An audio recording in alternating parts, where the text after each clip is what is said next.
Escape to the metaverse, but act like you know. Yeah, you are now tuned into the Matthew and Rizzo show. Yeah, escape to the metaverse, better act like you know. Yeah, you are now tuned into the Matthew and Rizzo show. Yeah, escape to the metaverse, better act like you know.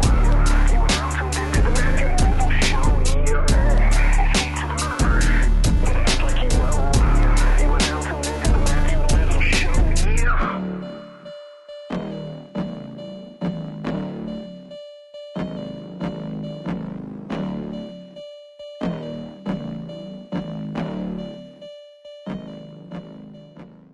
Hey everyone, before we begin this week's episode of the Matthew and Rizzle Show, just want to give a quick shout out to our sponsor, Proof of Beauty. Proof of Beauty is an experimental digital experience studio. The blockchain is their canvas and the tokens are their brush. You can learn more about Proof of Beauty by checking out pob.studio. You can follow them on Twitter as well at PRRF Beauty. That's PRRF Beauty on Twitter and pob.studio on their homepage to learn more about their projects like Hash, London, and Publico. Thank you and enjoy the show.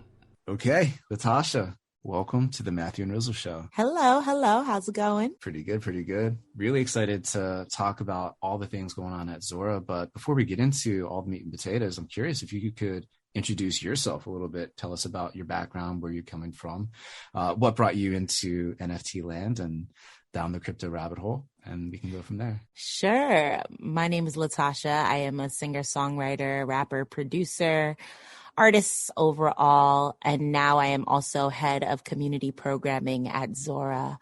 And I got into NFTs back in February through my partner, Jamel Reynolds. He goes by Art by Ja on Twitter. And we were manifesting, I like to say, this new world where we can pretty much, show our art, display our art, and then receive value for our art without a middleman for some time.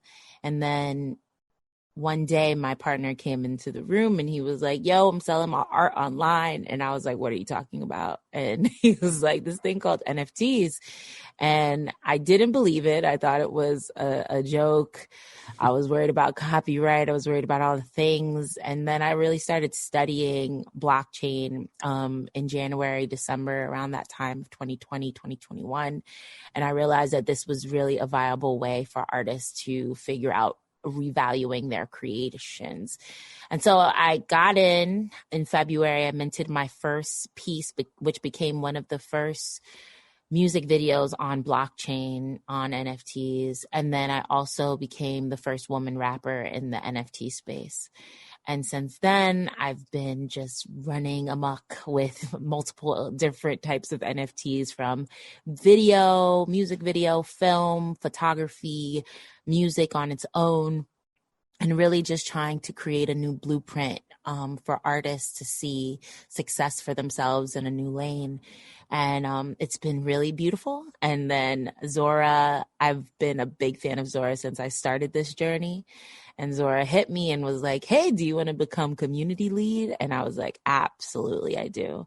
And I did that in June. And since June till January, I was community lead. And then I got a promotion to head of community programming, and just really grateful to be here. Taja, I'm really excited from this one. I feel like I've sort of been like watching you from afar this whole time, because I actually, you came into the scene and the way you came into the scene like reminds me very much of David Bianchi, who we like interviewed a little while ago, because he came in like sort of out of nowhere looking extremely polished, and he was like doing a lot of things like within the the video scene, the music scene within NFTs that like a lot of people really weren't focused on at the time. And 2021 was like such a crazy year with so many like outside influencers coming in to sort of like co-opt the scene and sort of like extract value from the scene, that I wasn't really sure like how to take you at first. I'm like, Latashá seems like polished enough, like she could totally be like a Sony Music like plant, like here to that's hilarious.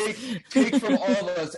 And the more I like saw you do exactly what you just said, like sort of manifest like your own destiny within the scene, I'm like, Latasha's like, she speaks Web3. She like gets it and like understands and is like clearly like out there using your influence to, uplift other people and, sort of spread the word of like what, this technology can do for people.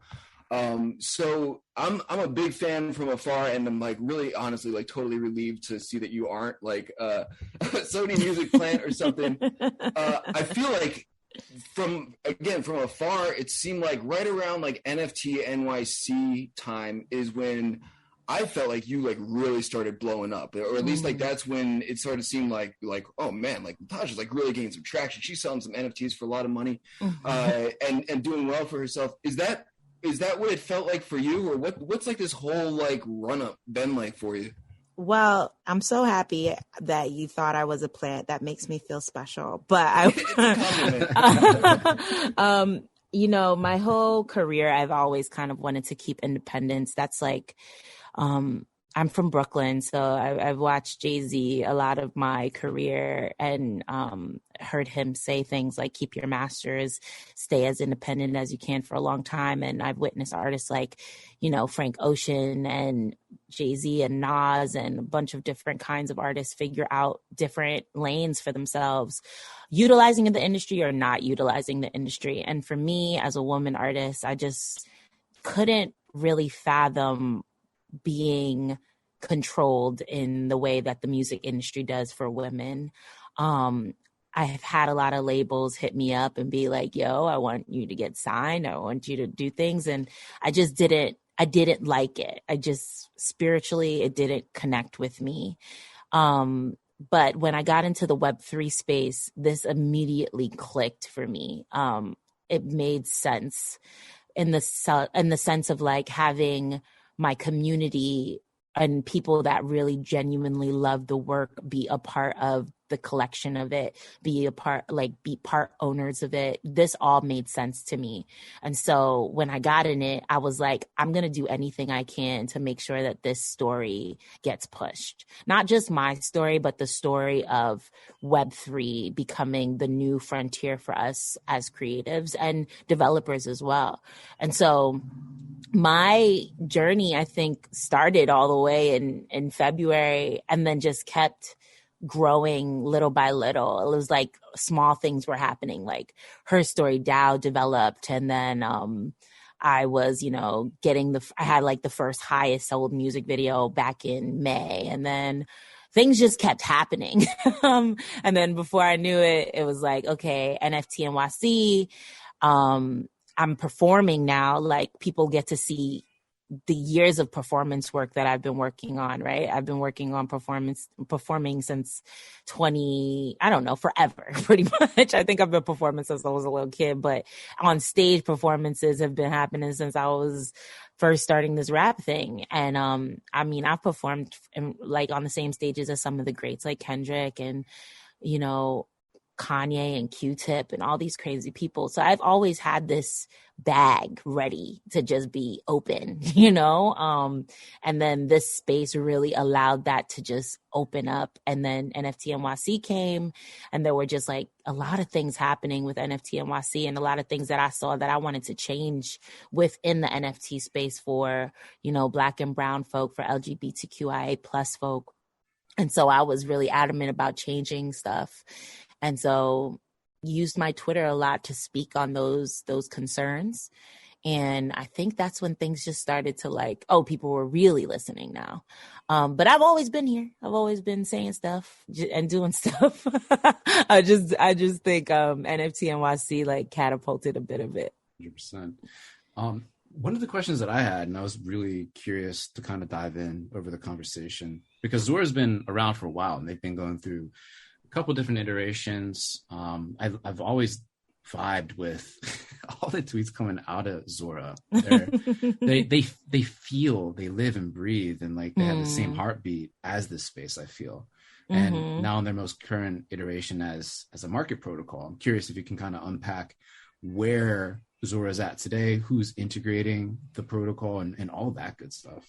Wow, Zora, yeah, definitely has been here before I even got into this space. But Zora is becoming just an incredible like being within the NFT space and Web3 space, in the sense of, one, Zora's ethos and proclamation has stayed the same.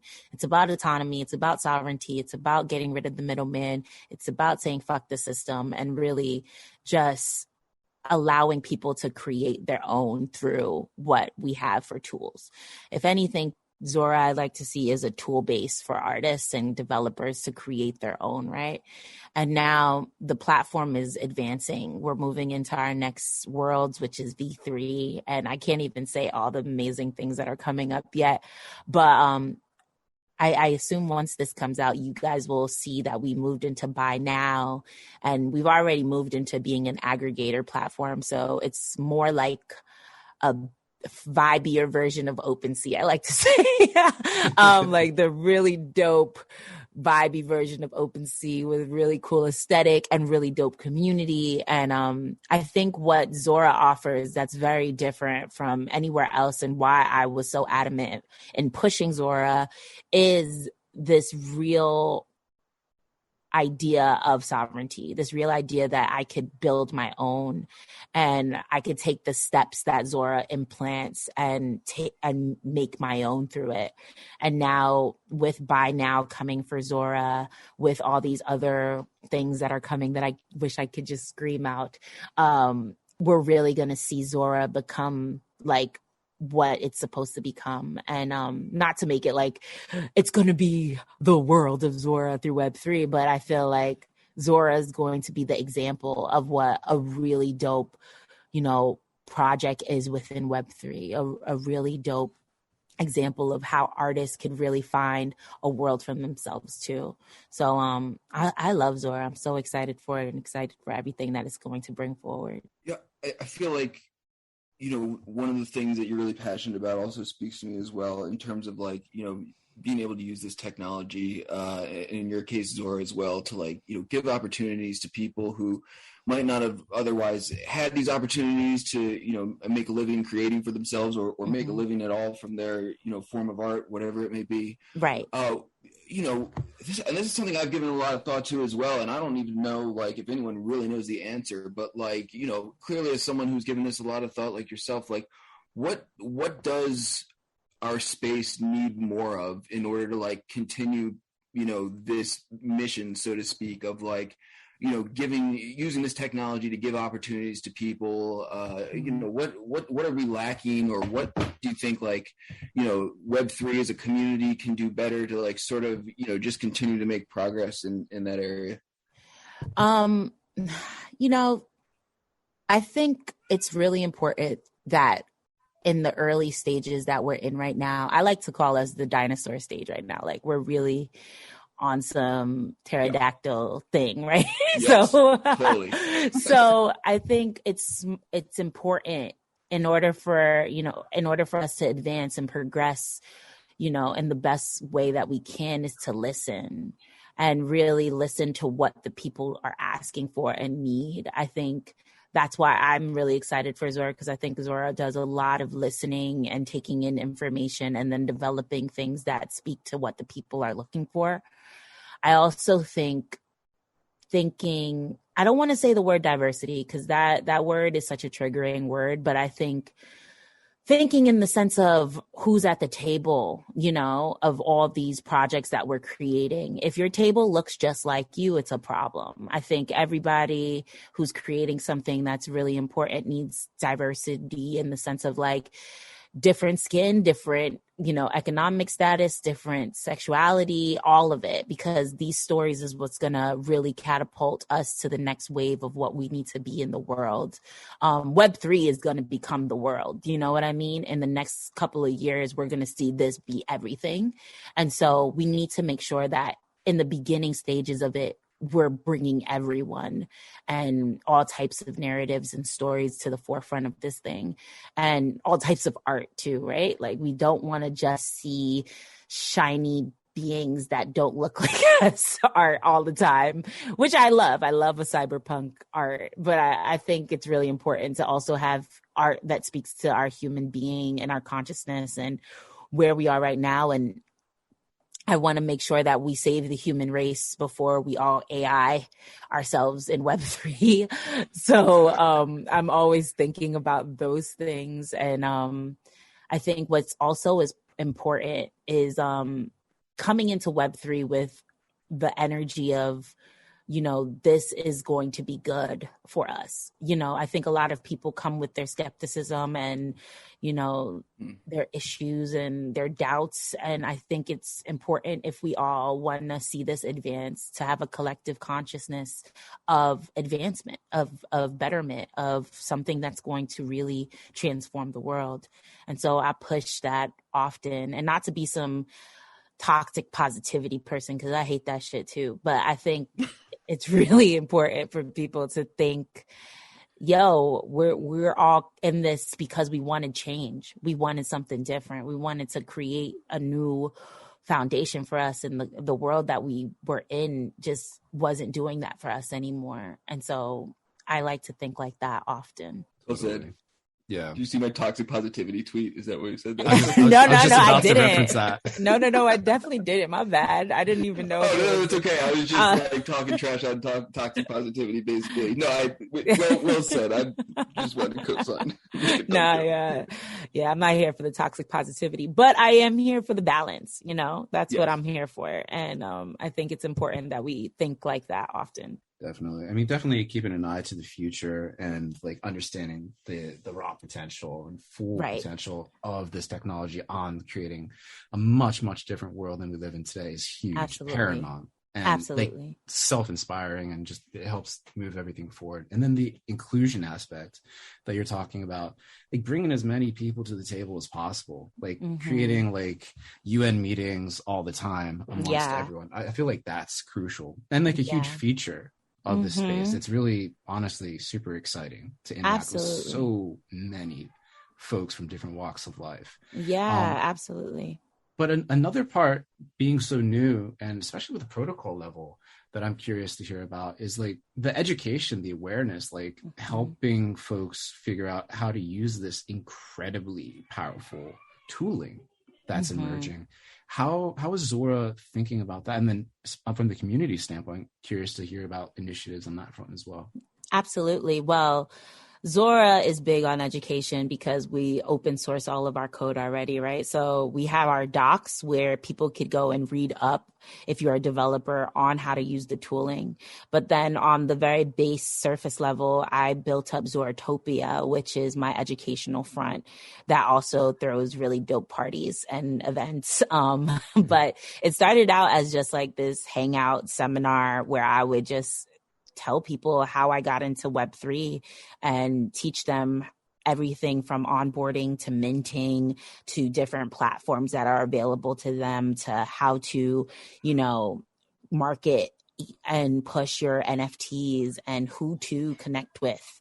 And it's really been astounding to witness it grow. We started last year in September, and we've onboarded over 500 artists. And a lot of them have been advancing so monumentally in the space. It's so crazy. A perfect example is Sassy Black and Iman Europe, who were first Zoratopia folk. And then now Iman is Sound XYZ's head of relations, and Sassy's working with Arpeggio Labs. And there's just so many incredible people out there growing out of this thing that we just wanted to teach people, you know, the tools. And it's just, it's a remarkable thing to see, you know, people that I've known for years, or people I've seen really be amazing artists and, you know, felt shut out, felt like they couldn't advance in the old ways and traditional ways of the music industry or art industries, and then get into Web3 and burst up, you know, and become these crazy and amazing people within the space.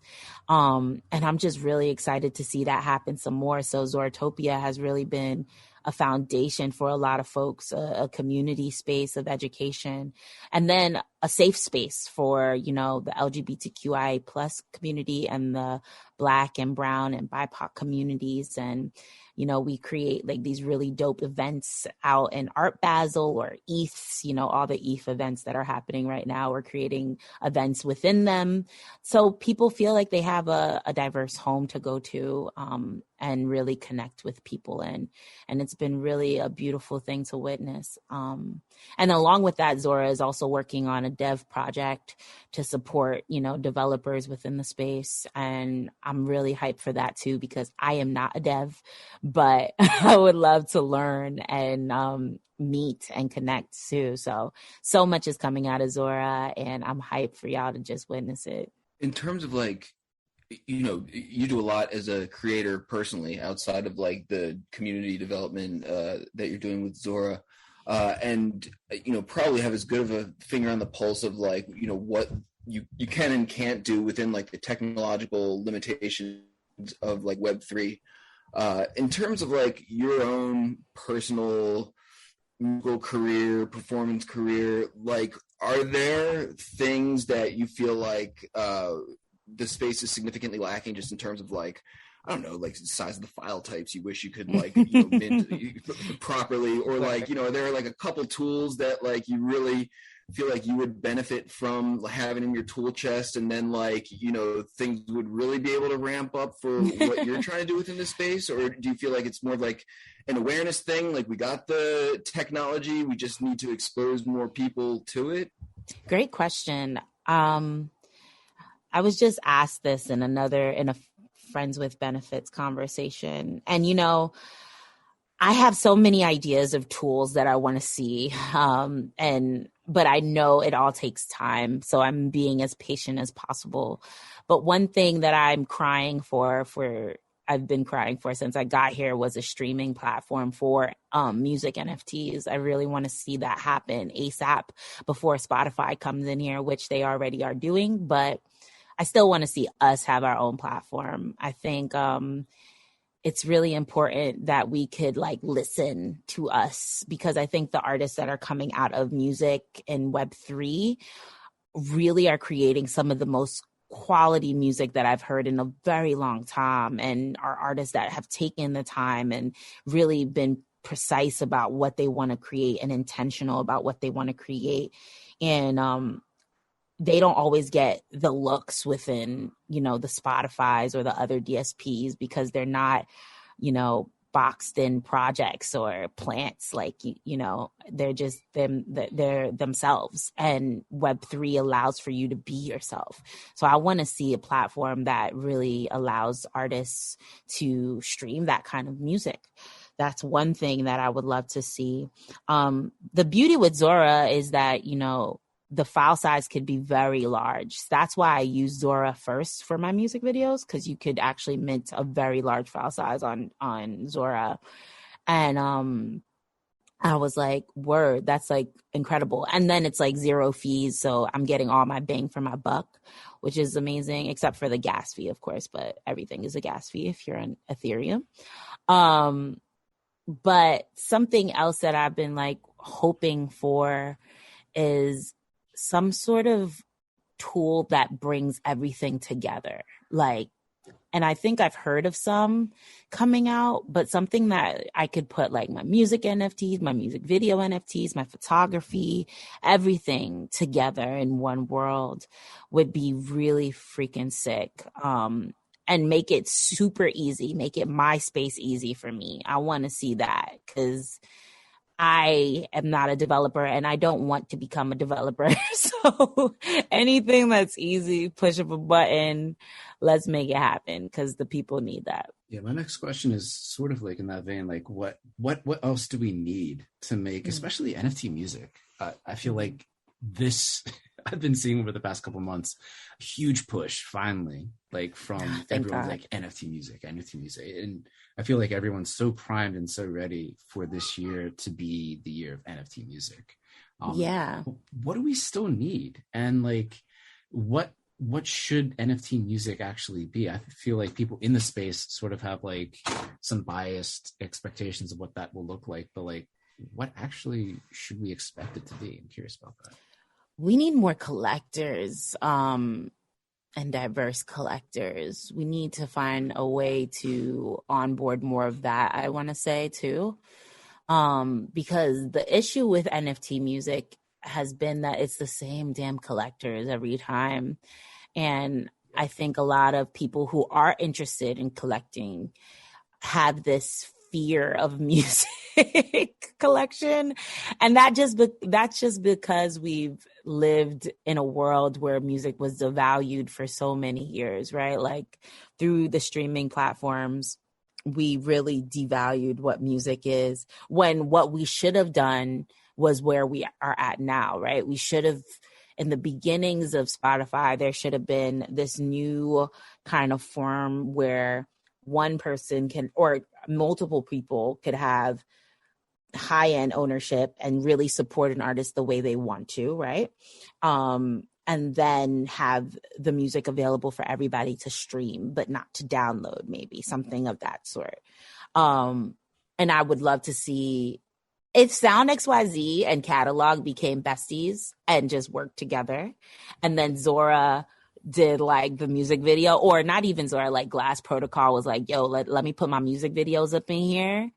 That would be fire. That would make it easier for the artists to just figure this thing out, instead of like having to be, you know, not that being platform agnostic is a problem, but it would be much easier for us to just take people to our website and just say, this is all I got. And you could go ahead and bid on all these things, or you could go ahead and listen to all these things. But we need more developers in that vein, and we need more collectors who get why the hell we're doing this. A lot of collectors in the beginnings of my career were just like, I don't get like the music, you know, NFTs. I don't understand it. And I would like have to sit down and explain to them like how the music industry has worked. I would have to explain to them that like every time you collect one of my music NFTs, and I mean like a WAV file, not a music video, but every time you collect one of my WAV files, what you're doing is, one, countering the years of oppression that the music industry has held on to musicians. And then on the other side, you are becoming a part of like my brand and my art stock now. So as I advance as an artist, whatever you bought from me is going to be higher in price, and your secondary market sale will push even more. And I don't think people are thinking about the secondary market enough. I really feel like we need to like forge that in the next couple of months, and just like think about that more and more often. Because I've had some crazy sales at my secondary market stands. I even have one right now. I have a music video that's up for like $5 million on the secondary market, you know? And when that hits, that's it. Like the music industry can't tell me shit anymore. But, you know, there's a lot that could happen in the next couple of, I'm going to say weeks, you know, because you know how this space moves. It's very fast. That could show that music has value and is an art form in itself. Yeah, it's almost like, you know, years, you know, I grew up collecting music because streaming music just was in its infancy, or like not even a thing at all. And so it's almost like a throwback to like go into that model, except like you're actually giving money to the people who created it instead of the record labels first. But I feel like streaming music has done the same thing that like, you know, digital photography has done in terms of like sort of devaluing those art forms overall, because people have just sort of like expected it to be free for so long, or just been expected to be able to consume it for free for so long. Mm-hmm.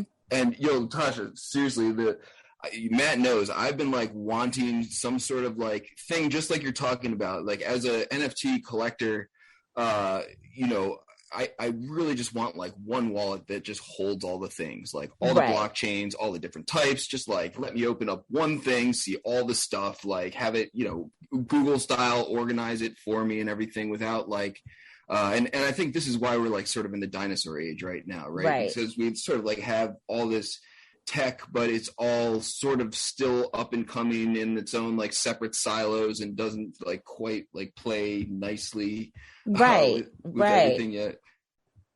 Yeah, we need everybody to be friends, seriously, and just be in the vision of what this is, decentralization. So like, let's all be friends and connect something. But we'll see what happens. I'm sure things will come to play very soon. And I'm excited to see that happen, because then we are literally toe to toe with how the music industry has been formulated for years.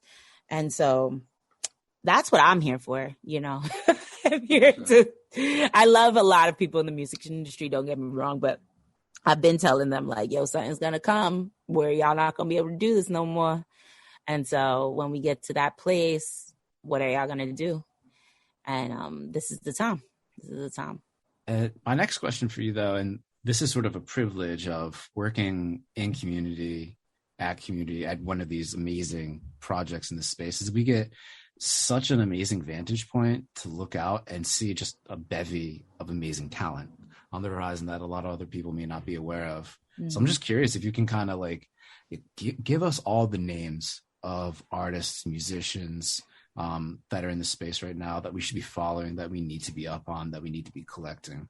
Wow, there's just so get many. Into it. Oh man, give us all the every names. single name. Whoa, if I give y'all all the names, I'm gonna miss somebody and they're gonna be tight with me. But all right, so let's start with some Zoratopia folk so that we can make sure they get in some love. So Jamie Cornelia is this incredible non-binary rapper who's fucking one of my favorites. I've been friends with them for years, but now they're getting into this space and they're bringing not just music, but also bringing some really dope art into the space and music video. And I've been so proud of them getting into here. Definitely check them out. They have some music on catalog, and they've been really modest on their pricing just because they're just starting out. And I want to see them like start, picking up the pricing. So go ahead and collect from Jamie. Maroof is an incredible rapper in the part of Zoratopia family. Just did a 3 ETH bid on their music video for Canal Street. I started the party bid on it because the video was just too insane not to start the music video, the party bid for. Crazy rapper, incredible artist. Of course, Iman Europe, who I will sing her praises for centuries because she is just such a beautiful being of light, and works for Sound XYZ now and has been pushing on catalog and Zora and a bunch of different places. Ja, I have to give love to my love because he's my partner, but he's also just such an incredible 3D animator, 2D animator, filmmaker, just does it all and is working on a film right now that's coming to Web3. And it's really exciting to see film start taking a place in this. T is starting a web series on Web3. Yeah, I mean, it's not about Web3, but it's going to be living on Web3 called Another Day, which I'm hyped because I've been wanting him to push this series for a long time. And it's like a TV show series that's going to be on Web3. So that's really cool because nobody has done series yet. Some other peeps that you should check out, Angel E. She's amazing on Twitter Spaces and is hilarious, but also a great photographer. And the space, who else am I pushing? Oh my God, there's so many. Yosneer is one of my favorite artists in the space. Obviously, you got to collect from Yos. Of course, Drift, you have to collect from Drift if you got the bank, because now Drift just hit 100K. So I don't know if everybody got that bank yet. Who else is out here? I love Bobby, Faith, Sursu, of course. Dylan ATM is this really incredible filmmaker and artist as well that I think doesn't get enough love, and people need to go check out what he's doing. He has a really dope mirror up right now that everybody needs to go and see, and has this really dope music video on Zora that I can't wait to see that one hit. Damn, there's too many people. And pretty good off the top of the head. Quiet, the kids are sleeping, just did a really dope release on catalog, and the album is fire. One of the first crews that I seen doing like the whole album collection on catalog as well. I know a few other people have done that, but they were like the first group that rap group that I saw do it together. Damn, I'm gonna miss Ibn and Galore, of course, always. Heno, Mick Jenkins, who else? Damn, there's so many people. Sassy Black, of course, is like doing the damn thing. Momo, I love this person. Momo just has this amazing like video game aesthetic that I just been wanting to collect, but I'm not ETH rich enough to collect her fire. So if you see a Momo and you got that ETH, pull up. Damn, I'm gonna miss mad people. Greg Newman, who's really amazing, has a show with D Smoke coming up too, and rapper, really phenomenal rapper that I don't think gets enough credit, and also was one of the first music video NFT pioneers in the space too. Yeah, and then I'll shout out like Connie Digital, and who's like literally my grandfather. I like to say my godfather, right? Because he was the first of the hip hop space. Grandpa Connie. Yeah, Grandpa Connie, and but he's probably younger than me. Jokes, but really fucking dope rapper, and yeah, and just everybody, Zoratopia, my communities, my Family Matters communities, and just all these fucking fire ass artists. Domino's really cool too. I love that guy. You know, who else? Pat Locke. Damn, guys, why'd you do this to me? I'm gonna miss so many people. You killed Thank it. you. I mean, there's only so much you can do being like totally blindsided by this question. Yeah, everybody's gonna curse me out later, but it's all good. I'm not mad at it. Just another shout out for Grandpa Connie. Grandpa Connie, My World theme song for the Matthew and Rizzle show. Yes. Intro theme song ever. Shout out to Connie, yo.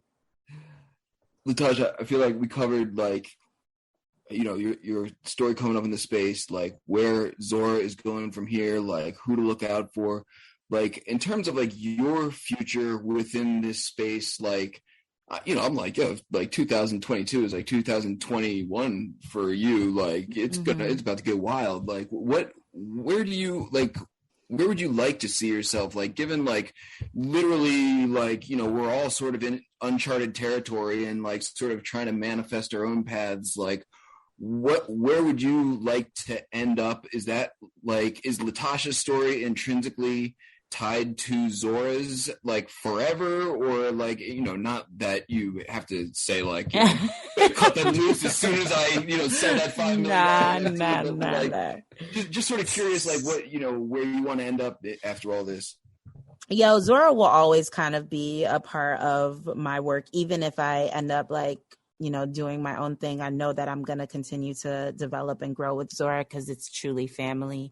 So I know I'm going to be with Zora for a long time. They can't kick me out now. It's a wrap.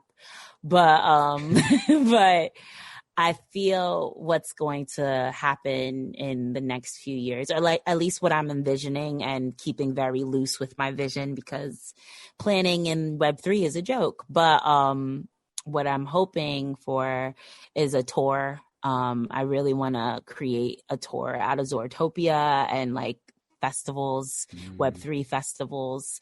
I want to also create a creative agency that helps artists have their own agency. That's like my heart work. I don't want to create like another record label. I really want to just support other artists creating their own blueprint and really do the work in that realm, and then really fire albums. I love making music, and you know, if I could become, I don't want to call myself the Beyonce of Web3 because that's so corny, but I would like to like take Web3 music and make it mainstream. I would like to be one of the first artists to bring that to the forefront and allow people to see a new success out of it, you know?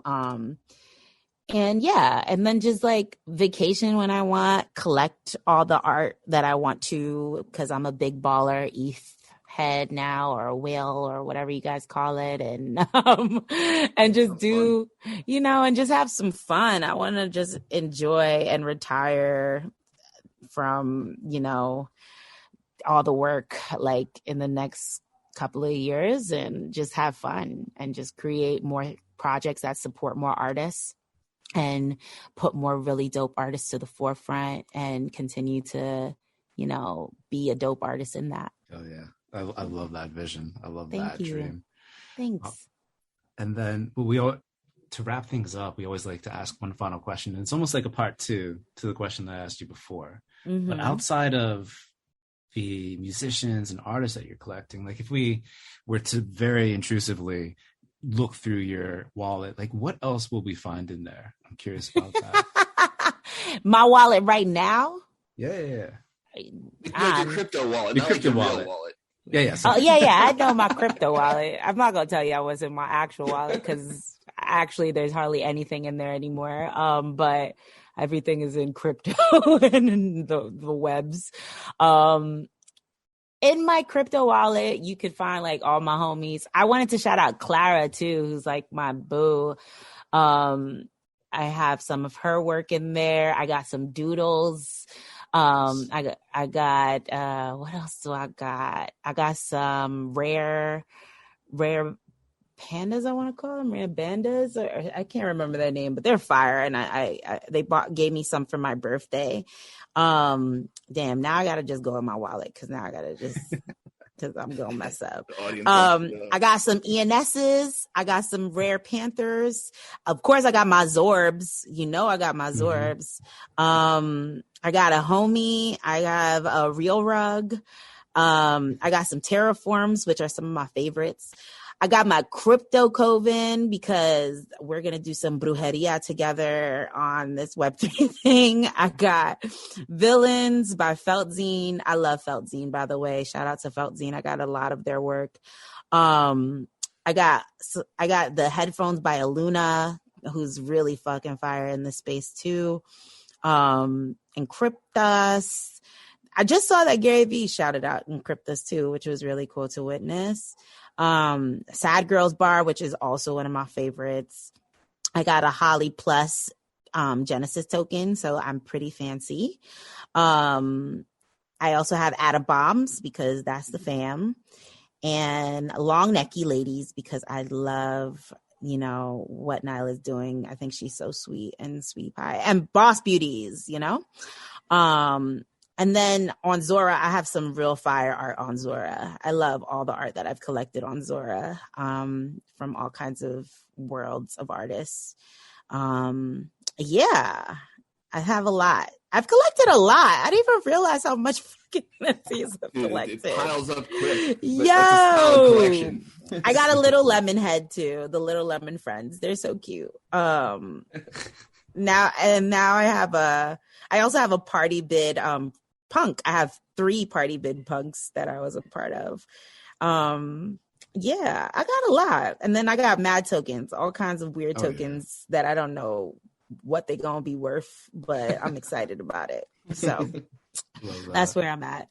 And then let the folks know where they should be following you, where they should be following Zora, what's next on the calendar of events coming up. Like, hit them with all the things they need to know. Yes, big bless. So you can follow me at Call Me Latashá, Latasha. And then I spell my name Latasha with an accent on the last A. And then Zora has so much coming up. Oh my God. But next week we launch something really special by now, and you guys will get into that. And then we have V3 coming. I'm giving you guys all the alpha right now. Wow. And then Zoratopia is coming up. We have another seminar hangout the 26th with Jacob and Dee from Zora. So they will actually be in the building talking about Zora. And this year we're doing a lot of Zoratopia touring throughout the country and possibly London and Berlin. And I got a lot of music videos coming up. I've been opening my vault. So a lot more is coming very soon. So make sure you guys collect, because you know by the end of this year, the price has gone all the way up. So yeah, that's life right now. For now, you know how this Web3 thing goes. Life changes every 2 minutes, but that's where we are right now. That's awesome. Latashá, it's been an absolute pleasure to chat with Thank you. you, guys. Dig into your past as a creator, your present and your future as a creator, but then also everything that's going on at Zora. Thank you. We really appreciate it. We're really grateful for all the love. Hell yeah. So just keep doing your thing, and really, really excited to watch the journey that you're on right now with Zora heading forward. Thank you so much. Appreciate it. Thanks, Latashá. It's been great. Take care, guys. Hey everyone, thanks for listening to this week's episode. Just want to give a quick shout out to our sponsor, Proof of Beauty. Proof of Beauty is an experimental digital experience studio. The blockchain is their canvas and the tokens are their brush. You can learn more about Proof of Beauty by checking out pob.studio. You can follow them on Twitter as well at PRRF Beauty. That's PRRF Beauty on Twitter, and pob.studio on their homepage to learn more about their projects like Hash, London, and Publico. Thank you, and see you in the next episode.